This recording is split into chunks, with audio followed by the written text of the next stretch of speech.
C'est une œuvre qui va disparaître en 1943, emportée par les Allemands, et qui va revenir à l'atelier le 26 janvier 2023.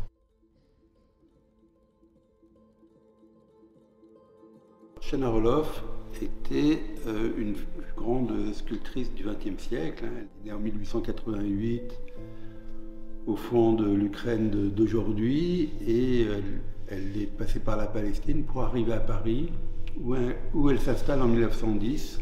Tout de suite, elle est considérée comme une artiste d'avant-garde. Et Didi, c'est une œuvre qui est en bois, qui date de 1921 et qui représente son fils à l'âge de 3 ans. C'est une œuvre qui va disparaître en 1943, emportée par les Allemands. Shana Roloff est juive et elle va partir avec son fils et le peintre Georges Cars pour la Suisse. En 1945, elle revient de Genève. Sa maison est complètement pillée, dévastée. Elle se remet au travail. Elle dresse aussi une liste de toutes les sculptures qui ont disparu et dans laquelle on trouve effectivement l'enfant Didi.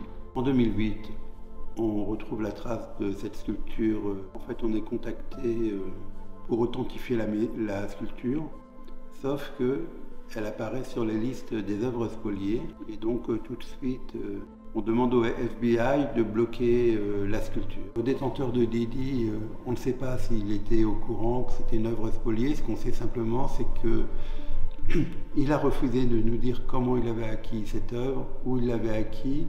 Et on va essayer pendant 15 ans de négocier avec le détenteur de la sculpture. À partir de 2021, en fait, on va entamer une procédure et en France et aux États-Unis pour récupérer cette œuvre.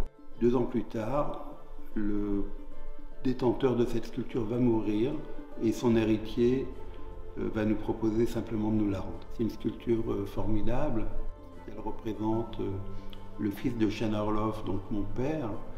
Et c'est vrai que c'est très émouvant de voir ce petit garçon comme ça revenir à l'atelier après une absence de 80 ans.